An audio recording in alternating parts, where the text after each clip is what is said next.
Hey everybody, it's day 111. I posted day 110 because I'm having problems with my camera, and I don't know how long it's going to last, so I made sure I got that video up just in case the camera dies. My camera is actually a Galaxy S21 Ultra phone, and I got it wet and it doesn't want to charge anymore. So I've switched to my new phone. The camera isn't as good, but it's what I got right now, and so I've got what I needed off of my old camera. Yeah, I did finally get it to charge a little bit last night, actually fully charged last night, so that I could get the video made and uploaded. But I don't know if I'll get it to charge again, so I don't want to risk that, and I don't want to risk losing the videos that I share with you. So that's why I did a single day last night. I've been out a couple miles, actually 3 miles so far. Have had a lot of up, but right now I have a pretty decent path, a little bit of rocks, but beautiful day to hike. It's supposed to rain this afternoon, about 2 or 3 o'clock. So I'm thinking I'm going to just do a 9 mile day, 8 point something mile day, which should finish around 12:30, 1 o'clock, and then just wait out the rain. It's not supposed to rain tomorrow or the next day, and it's like I could push and have to hike in the rain, but I did a 21 mile day yesterday, so I'm ahead of where I was planning on being anyways. So if I do an 8 or today, or an 8 point whatever today, I have just over 9 to get to the halfway point. Actually, the halfway point's a little bit before that, but that's where you celebrate the halfway point with a half-gallon challenge, and that is to eat a half-gallon of ice cream after you've completed half of the trail. So I am planning on participating. Don't know whether I'll be able to pull that off, but I'll enjoy the ice cream anyways, whether I pull it off or not. Definitely will be a video of that, because I don't have to worry about tripping and falling on rocks while I'm eating ice cream. Just wanted to share my day with you, and if I don't think there's any overlooks or anything like that today, so it might not be much more than this video, but if I see anything, obviously I'll put it on the video.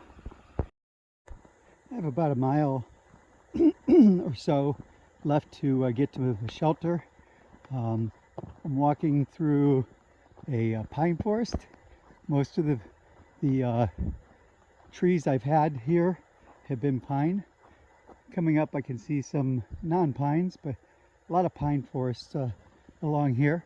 And these are natural pine forests as compared to normally when you find a pine forest, they are planted, especially in Ohio. There's only a couple places in Ohio where there are natural pine forests, because pine trees don't normally sprout and grow in the in Ohio. So it's interesting seeing these, but you have some big pine trees like that one right there. Just wanted to share a little bit of the trail. Trail is nice, walking through here. So as I said, I don't have far to get to the shelter, but we'll be there soon. Hey everyone, still hiking today. Ended up going to the next shelter, but with that I passed the halfway marker. 1099.2. So only halfway left to go. Since it's 110 days, hopefully it takes a little less than that to do the last half. So I showed you that I did the halfway point back there, and after the halfway point is 1,100 miles. Not much after the halfway point, so I've completed 1,100 of the almost 2,200 miles, not quite 2,200 miles. Good evening everybody. Came across this beautiful campsite and shelter down there. This is where I will be staying tonight. I did a 13.6 mile day, so I'm going to be cooking my meal, making up my bedding, getting ready for the night. tomorrow I just have a short 4-mile hike into Pine Spring. I think it's called Pine Springs. It's where you celebrate the half-gallon challenge. And after eating a half-gallon of ice cream, I don't know that I'll be moving much farther than that. So figure I'd do a short day tomorrow.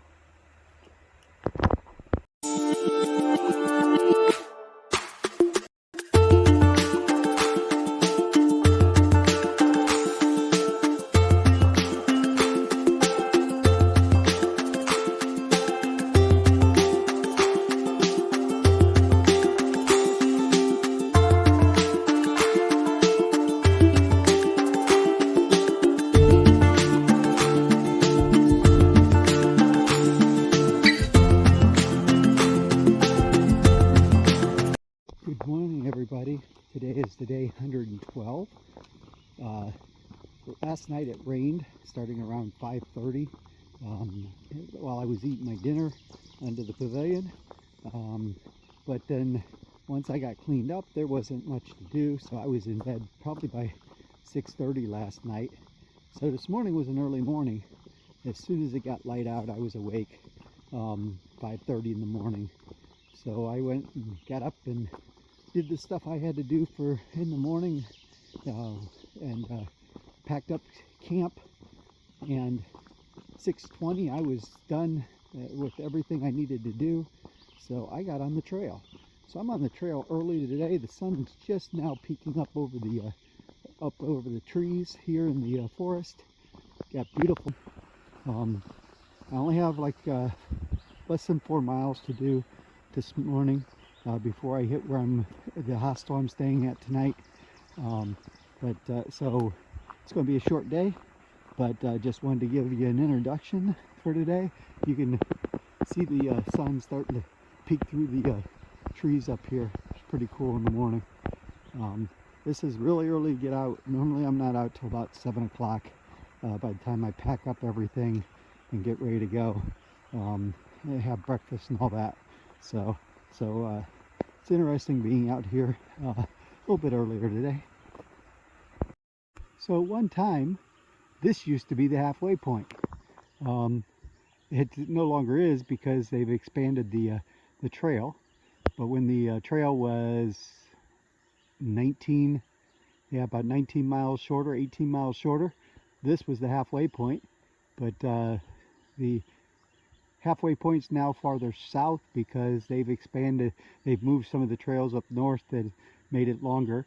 And so this is no longer the halfway point, but it's kind of cool that the marker's still here. It says 1,090.5 miles each way to Springer Mountain to Katahdin. But that only adds up to 2,180.81 miles, and the trail's closer to 2,200 now. Hey everybody, I have just over a mile and a half left to get to my destination. Haven't really seen any real neat scenes, but just thought I'd share this river crossing with you, or creek. It's on a bridge. Got two streams that come together here. It's just kind of cool to see early in the morning. Hey everyone, completed a 3.7 mile day, so a short day. Got into the Iron Master's Mansion. I got here at just after 8 o'clock this morning. It's a beautiful old brick building. It's huge on the inside. It's kind of L-shaped. I'll walk a little bit around it, but really old building, built in 1829. And it's a old historic building. I'll do a little bit of a video on the inside. It's basically just dorm rooms. There are some private rooms upstairs that you can stay in, but for the most part it's just dorm rooms. Dorm room being a room with a bunch of bunk beds in it, and there's some bathrooms. But really nice building. Really cool to get to stay here. I'll do a little bit of a walkthrough on the inside. I'm not going to show everything, but There's the hallway. They're just getting cleaned up for today. To give you an idea of the dorm room. So it's just a big room with a bunch of bunks.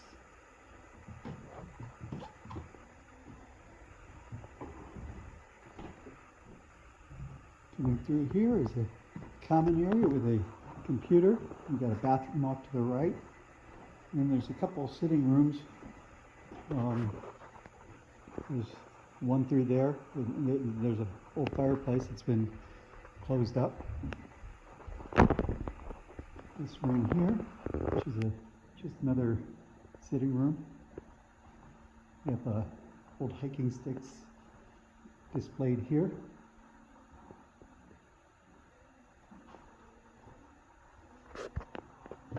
This is that sitting room that we saw down the hallway.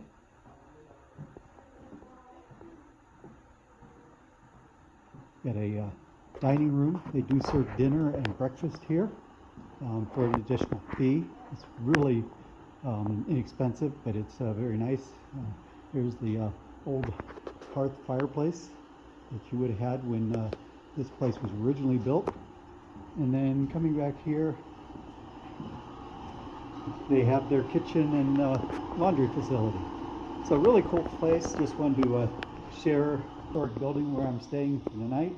Just staying here for tonight, and I'll be heading out in the morning. I found this history of the mansion here.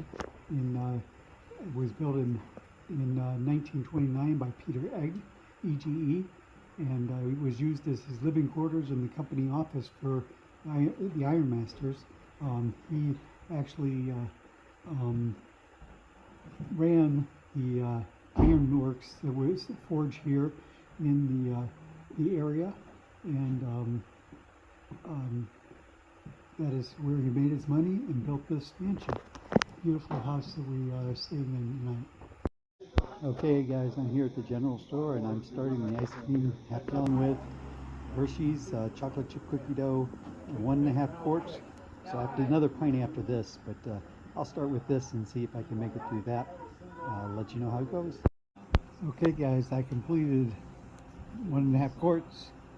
I still have a pint to go. I have to go in the store and buy that. But I'll choose a flavor and I'll come back and let you know what it is. So for my second pint, I chose honey roasted peanut butter premium ice cream. She said she could pick me up at 4:30 from Boiling. Okay guys, success. 42 minutes and 30 seconds. That is a lot of ice cream. It's a personal best. Of course, that's the first time I've ever tried to eat a half gallon of ice cream. 42 minutes, 30 seconds. Definitely not a record. Once you complete the challenge, you check in at the logbook. A spoon, member of the half gallon club. Now that I'm done with the half gallon challenge, I'm walking down to the Appalachian Trail Museum here in Pine Grove Furnace, Pennsylvania. It's in another historic old building, and I'll show you that in a minute. But I'm just wanted to let you know what you do after you eat ice cream. Well, you can do anything. The thought of going back and taking a nap crossed my mind, but I figured since I'm this close to the Appalachian Trail Museum, I would stop in here. And this is the Appalachian Trail Museum. Very cool old historic building. Not sure what the original purpose was. May have just been a house, but it is now the museum. In the museum is a number of exhibits, including this one of Benton McKay's Sky Parlor, which is where he did a lot of his writing from when he was working to promote the Appalachian Trail to get it passed by Congress. This exhibit shows a lean-to and some of the equipment that was used by Earl Schaefer. He was the first one to thru-hike the Appalachian Trail back in 1950s. This is a display for Grandma Gatewood. Grandma Gatewood was 67 years old when she first went out on the trail. She was the first woman ever to through hike the Appalachian Trail. That's her hiking stick there on the wall. She wore regular sneakers, carried just a bag rather than a backpack, and she carried a Band-Aid box with her first aid kit and a collapsible water drinking cup that they have on display here. She actually completed the trail 3 times, once in 1955, in 1957, and in 1964. So she actually hiked it 3 times. She was a mother of 11, and she didn't tell her family what she was doing. She just went out for a walk, and she actually had hiked 1/3 of the trail before she sent her daughter a postcard letting her know where she was. Another exhibit they have here is the Mount Katahdin sign. This one was replaced by a newer sign. They're replaced about every 10 years. This is one that, it doesn't say when it was replaced, but this is one of the ones that was taken down and a new one put in place. This display is the tools that Avery used. He had goggles up here in the corner, an axe, and a measuring wheel when he was hiking the Appalachian Trail and documenting it when he was putting it together. These were some of the tools that he used to find the distance and to mark on the trees where the trail went. Part of the museum is a children's museum, which they actually go through each state and have information about each state, the number of miles, and information about what you might see on there. So it's just kind of cool for the kids to walk through and see Georgia, North Carolina, Tennessee, Virginia, Maryland, Pennsylvania, West Virginia, all the states we've traveled. And then we'll continue and we'll do New Jersey, New York, Connecticut, Massachusetts, Vermont, or Vermud, as some of them like to call it, New Hampshire, and Maine. So we still have a ways to go, but it's just cool how they've laid this out. They also have a shelter here where you can go in there and press a button and it actually plays different night sounds that you can guess what they are. Things like a whippoorwill or a owl, thunderstorm, crickets, things like that. Just pretty cool here seeing the museum. They even talk about the rocks that are coming up in Pennsylvania and Massachusetts and Maine. So something to look forward to. Hopefully you enjoyed the tour of the museum here, and if you ever get down here to Pine Grove Furnace area, which is a state park here in Pennsylvania, it's a cool place to go through and get an idea of the Appalachian Trail, and it's a neat museum. It's no charge, and it's right next to the store if you want to try the half-gallon challenge, even if you haven't hiked the trail. This is going to be the end of my video. I'm going to go ahead and post and record it. So I'll talk to you when I get back on trail.